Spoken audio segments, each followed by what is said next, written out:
Top 5 contestant ಅಂತ ಬಂದಾಗ ಅನುಷಾ ಪ್ರಕಾರ ಯಾರು ಟಾಪ್ 5 ಬರ್ಬೋದು, ಜೊತೆಗೆ ಫೈನಲಿಸ್ಟ್ ರನ್ನರ್ ಅಪ್ ಯಾರು ಆಗ್ಬೋದು ಅನ್ನೋಂಥದ್ದು. ಹಾ, ಧರ್ಮ ಆಗ್ಲಿ, ಆಸೆ ಪಡ್ತೀನಿ ಧರ್ಮ ವಿನ್ ಆಗ್ಲಿ ಅಂತ. ವಿಕ್ಕಿ, ಭವ್ಯ, ಚೈತ್ರ ಅಂಡ್ ಮಂಜನಾ ಶಿಶಿರ್, ಅವರು ಕೂಡ ಕ್ಯಾಲಿಬರ್ ಇದೆ. ಈಗ ನೀವು ಎಕ್ಸಿಟ್ ಆದ್ರೆ ಇನ್ನಿಬ್ರು ಕಂಟೆಸ್ಟೆಂಟ್ ಒಳಗಡೆ ಬಂದಿದ್ದಾರೆ. ಸೊ ಅವ್ರ ಬಗ್ಗೆ ಅನುಷಾ ಏನ್ ಹೇಳ್ತಾರೆ, ಎಷ್ಟು ಸ್ಟ್ರಾಂಗೆಸ್ಟ್ ಕಂಟೆಸ್ಟೆಂಟ್ ಅಂತ ನಿಮ್ಗೆ ಅನ್ಸಿದ್ರು ಒಳಗೆ ಗೊತ್ತಾಗ? ನಾನು ನೋಡಿಲ್ಲ, ಪ್ರೋಮೋ ನೋಡಿದಾಗ ಫುಲ್ ಅವಾಜ್ ಗಿವಾಜ್ ಎಲ್ಲ ಜೋರಾಗಿ ಆಗ್ತಾ ಇದ್ರು. ಅದು ಕಾಣಿಸಿರ್ಲಿಲ್ಲ ಆ ಮನೆಯಲ್ಲಿ.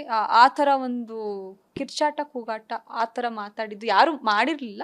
ಸೊ ಇನ್ನು ಮುಂದೆ ಹೆಂಗೆ ಬಿಗ್ ಬಾಸ್ ಯಾವ ಥರ ಒಂದು ಚೇಂಜಸ್ನ ತೊಗೊಳುತ್ತೆ ಅನ್ನೋದನ್ನು ನಾನು ಇವತ್ತು ಎಪಿಸೋಡ್ಸ್ನ ನೋಡಿ ಡಿಸೈಡ್ ಮಾಡ್ತೀನಿ ಹೆಂಗಾಗುತ್ತೆ ಅಂತ. ಬಿಕಾಸ್ ನಾನು ಅಲ್ಲಿ ಇದ್ದಿದ್ರೆ ಚೆನ್ನಾಗಿರ್ತಿತ್ತು ಪ್ರಾಬಬ್ಲಿ. ನಾನು ಯಾವ ಥರ ಫೈಟ್ ಮಾಡ್ಬೋದಾಗಿತ್ತು ಈ ಒಂದು ಸಿಚುಯೇಷನ್ ಇದ್ದಾಗ ಅನ್ನೋದು ಗೊತ್ತಾಗ್ತಾ ಇತ್ತು. Unfortunately I am out. ಆಚೆ ಕುತ್ಕೊಂಡು ನೋಡ್ತೀನಿ ಹೇಗಾಗುತ್ತೆ Bigg Boss. May be interesting ಆಗಿರುತ್ತೆ ಅನ್ಸುತ್ತೆ. ನಿಮ್ಮ ಬದಲಿಗೆ ಯಾರು ಈ ವಾರ ಹೊರಗಡೆ ಬರಬೇಕಾಗಿತ್ತು ಅಂತ ನಿಮ್ಗೆ ಅನ್ಸುತ್ತೆ ಅನ್ನೋಂಥದ್ದು? ಗೊತ್ತಿಲ್ಲ, ನೋ ಐಡಿಯಾ. ಬಿಕಾಸ್ ನಾನಲ್ಲಿ that is like very unexpected. ನಾನು ಅಂದ್ಕೊಂಡಿರಲಿಲ್ಲ ಆಚೆ ಬರ್ತೀನಿ ಅಂತ. ನನ್ನ ಮೇಲೆ ನನಗೆ ಕಾನ್ಫಿಡೆನ್ಸ್ ಇತ್ತು, ಬಟ್ ಬಂದೆ. ನನ್ನ ಪ್ರಕಾರ ಇನ್ನೊಬ್ರು ಹೋಗಬೇಕು ಅನ್ನೋದು ನಂಗೆ ಗೊತ್ತಿಲ್ಲ, ಅದು ಜನತೆ ಕೈಯಲ್ಲಿರುತ್ತೆ. ತ್ರಿವಿಕ್ರಮ್ ನಿಮ್ಮನ್ನ ಜೋಡಿಯಾಗಿ ಸೆಲೆಕ್ಟ್ ಮಾಡ್ಕೊಂಡಿದ್ರೆ ಬಹುಶಃ ಅನುಷಾ ಈ ವಾರ ಹೊರಗಡೆ ಬರ್ತಾ ಇರ್ಲಿಲ್ಲ ಅಂತ ಅನ್ಸುತ್ತೆ ನನ್ನ ಪ್ರಕಾರ. ನೀವೇನು ಹೇಳ್ತೀರಿ ಅಂತ? ಹೌದು, ಬಿಕಾಸ್ ಅದೇ ಒಂದು ಅಂದರೆ ಸುರೇಶ್ ಅಣ್ಣಂಗೆ ಕಾಲ್ ಆಗ್ತಾ ಇರಲಿಲ್ಲ, ಅದು ಒಂದು. ಆ್ಯಂಡ್ ಬಿಗ್ ಬಾಸ್ ಅವರು ಕನ್ಫೆಷನ್ ರೂಮಲ್ಲಿ ಕೇಳಿದಂಥ ಕ್ವಶನ್, ನಿಮ್ಮ ಉಳಿಯುವಿಕೆಗೆ ಟ್ರಂಪ್ ಕಾರ್ಡ್ನ ಆಕ್ಸೆಪ್ಟ್ ಮಾಡೋಕ್ಕೆ ಇಷ್ಟಪಡ್ತೀರಾ ಅಂತಂದಾಗ ನಾನು ಎಸ್, ಈ ಮನೇಲಿ ನಾನು ಉಳ್ಕೋಬೇಕು, ನನ್ನ ಸರ್ವೈವಲ್ ಇಂಪಾರ್ಟೆಂಟ್ ತಾನೆ. ಬಿಕಾಸ್ ಒಂದ್ಸಲ ಸರ್ವೈವ್ ಆದರೆ ನನಗೊಂದು ವಾರ ಎಕ್ಸ್ಟ್ರಾ ಸಿಗುತ್ತೆ ನಾನು ಪ್ರೂವ್ ಮಾಡ್ಕೊಳ್ಳೋಕ್ಕೆ.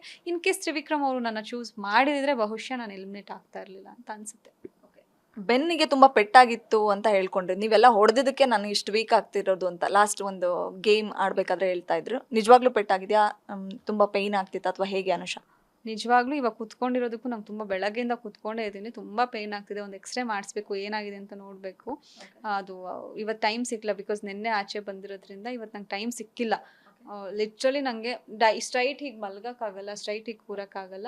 ಆ್ಯಂಡ್ ವರ್ಕೌಟ್ ಮಾಡಬೇಕಾದ್ರೆ ನನಗೆ ಹಿಂಗೆ ಡಂಬಲ್ಸ್ ಹಿಂಗೆ ಎತ್ತದೆ ಅಂದರೆ ಫುಲ್ ಆಗುತ್ತೆ ನನ್ನ ಬಾಡಿ. ಅವತ್ತು ಒಂದು ಗಡಿಯಾರ ಟಾಸ್ಕ್ ಆಡಬೇಕಾದ್ರೆ ಪಿಲ್ಲೋನಲ್ಲಿ ಹೊಡೆದಾಗ ಜೋರಾಗಿ ಬೀಳ್ತೀನಿ. ಅದು ಒಂದ್ಸಲ ಅಲ್ಲ, 5-6 ಸಲ ನನ್ನನ್ನು ಬೀಳಿಸ್ತಾರಲ್ಲ ಇವರೆಲ್ಲ ಹೊಡಿಬೇಕಾದ್ರೆ. ಅಟ್ಲೀಸ್ಟ್ ಒಂದು ಮನುಷ್ಯತ್ವದಿಂದ ಅವ್ರು ಆಡ್ಬೋದಾಗಿತ್ತು. ಅವತ್ತು ಯಾಕೆ ಅಷ್ಟು ಅಗ್ರೆಸಿವ್ ಆಗಿ ಆಡಿದ್ರು ಅನ್ನೋದು ನನಗೆ ಗೊತ್ತಿಲ್ಲ. ತುಂಬ ಎಫೆಕ್ಟ್ ಆಗಿದೆ ಅದು ನನಗೆ. ಹೊರಗಡೆ ಬಂದಮೇಲೆ ಅಮ್ಮ ಏನು ಹೇಳಿದ್ರು, ಅಪ್ಪಾಜಿ ಏನು ಹೇಳಿದ್ರು ಅನ್ನೋಂಥದ್ದು? ಅವರು ಇಡೀ ಕರ್ನಾಟಕ ಜನತೆ ಪ್ರೀತಿ ನಿನ್ನ ಮೇಲಿದೆ, ಅದನ್ನು ನೀನು ಸಂಪಾದನೆ ಮಾಡ್ಕೊಂಡಿದ್ಯಾ, ಅದ್ರ ಮುಂದೆ ಇನ್ನೇನು ಇಲ್ಲ. ಅದಕ್ಕೋಸ್ಕರ ನೀನು ಬಿಗ್ ಬಾಸ್ ಕರ್ನಾಟಕ ಜನತೆ ಪ್ರೀತಿನ ನೀನು ಪಡ್ಕೊಂಡಿದ್ಯಾ ಅಂತಂದಾಗ ಬಿಗ್ ಬಾಸ್ ಟ್ರೋಫಿ ಗೆದ್ದಷ್ಟೇ ನೀನು ಖುಷಿ ಪಡು ಅಂತ ನಮ್ಮ ಮಮ್ಮಿ ಹೇಳಿದ್ರು.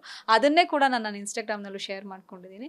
ನಿಮ್ಮೆಲ್ಲರ ಪ್ರೀತಿ ನೋಡಿದ್ಮೇಲೆ ಅಳ್ತಾ ಇದ್ನಲ್ಲ ನಾನು ಆಚೆ ಬಂದೆ ಅಂತ, ಅದು ಮರ್ತೋಯ್ತು. ನಿಮ್ಮ ಪ್ರೀತಿನ ನಾನು ಗೆದ್ದಿದ್ದೀನಿ ಅಂತ ನಾನು ತುಂಬ ಖುಷಿ ಪಟ್ಟಿದ್ದೀನಿ.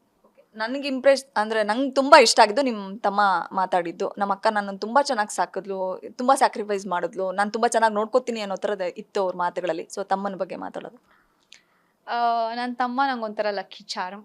ನಮ್ಮ ಮನೆಯಲ್ಲಿ ನನಗೆ ಆವಾಗಲೇ ಎಜುಕೇಷನ್ ಮುಗಿದ ತಕ್ಷಣ ಮದುವೆ ಮಾಡೋಣ, ಯಾಕೆಂದರೆ ಅದು ಕಾಮನ್ ಮಾಡಬೇಕು ಅಂತ ಅಂದ್ಕೊಂಡಿದ್ದ ಟೈಮಲ್ಲಿ ಅಪೋಸಿಟಾಗಿ ನಿಂತು ಯಾಕೆ ಬೇಡ, ಎಲ್ಲರ ಥರನೂ ಅವಳು ಆಗಬೇಕಾ, ಅವಳಿಗೆ ಒಂದು ಕೇಪಬಿಲಿಟಿ ಇದೆ, she is a strong girl, ಅವಳೇನೋ ಒಂದು ಲೈಫಲ್ಲಿ ಅಚೀವ್ ಮಾಡಲಿ. ಎಲ್ಲ ಹೆಣ್ಮಕ್ಳು ಥರ ಮದುವೆ ಮಾಡಿ 2 ಮಕ್ಕಳು ಆಗ್ಬಿಟ್ಟು ಸ್ಕೂಲಿಗೆ ಕಳ್ಸ್ಕೊಂಡು ಕುತ್ಕೊಂಡಿರೋದಲ್ಲ ಜೀವನ.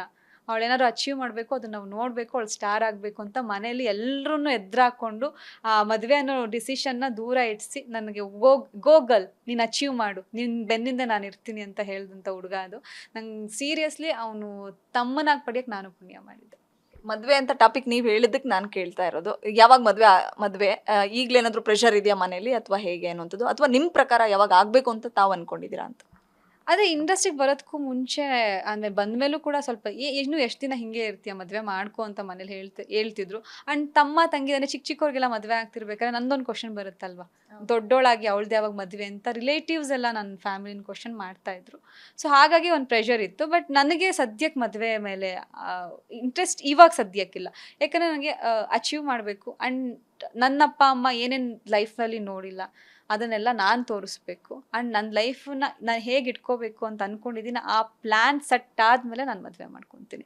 ಅದು ಬಹುಶಃ ನನಗೆ ಸೆಟಲ್ಡ್ ಆಗಿರೋ ಫ್ಯಾಮಿಲಿಗೆ ಹೋಗಬೇಕು, ಹೋಗ್ಬಿಟ್ಟು ನನ್ನ ಲೈಫ್ನ ಸೆಟಲ್ ಮಾಡ್ಕೊಬಿಡ್ಬೇಕು ಆ ಥರ ಆಸೆ ನನಗಿಲ್ಲ. ನನ್ನ ಲೈಫ್ಗೆ ಏನು ಬೇಕು ಅದನ್ನು ನಾನು ದುಡಿಬೇಕು, ನಾನು ಎಲ್ಲನೂ ಪ್ರತಿಯೊಂದನ್ನು ಸೆಟ್ ಮಾಡಬೇಕು. ಆಮೇಲೆ ನನ್ನ ಇಷ್ಟಪಡೋ ಅಂದರೆ ನಾನು ತುಂಬ ರೆಸ್ಪೆಕ್ಟ್ ಮಾಡೋಂಥ ಹುಡುಗ, ಅವ್ನು ಯಾರಾದರೂ ಆಗಿರಲಿ, ಅವನು ಬಡವನಾದರೂ ಆಗಿರಲಿ, ಯಾರಾದರೂ ಆಗಿರಲಿ, ಒಬ್ಬನೇ ಇರೋವಂಥ ಹುಡುಗ ಆದರೂ ಪರವಾಗಿಲ್ಲ, ನನ್ನ ಭಾವನೆಗಳಿಗೆ ಬೆಲೆ ಕೊಟ್ಟು ನನ್ನ ಅಪ್ಪ ಅಮ್ಮನ ತುಂಬ ಗೌರವದಿಂದ ನೋಡ್ಕೊಳ್ಳೋವಂಥ ವ್ಯಕ್ತಿ ನನಗೆ ಸಿಕ್ಕಿದಾಗ ಎಲ್ಲ ನಂದೇ ಇದೆ, ಬಾ ಆರಾಮಾಗಿ ನನ್ನ ಜೊತೆ ಇರು ಅನ್ನೋ ಒಂದು ಮೈಂಡ್ಸೆಟ್ ನನಗಿದೆ.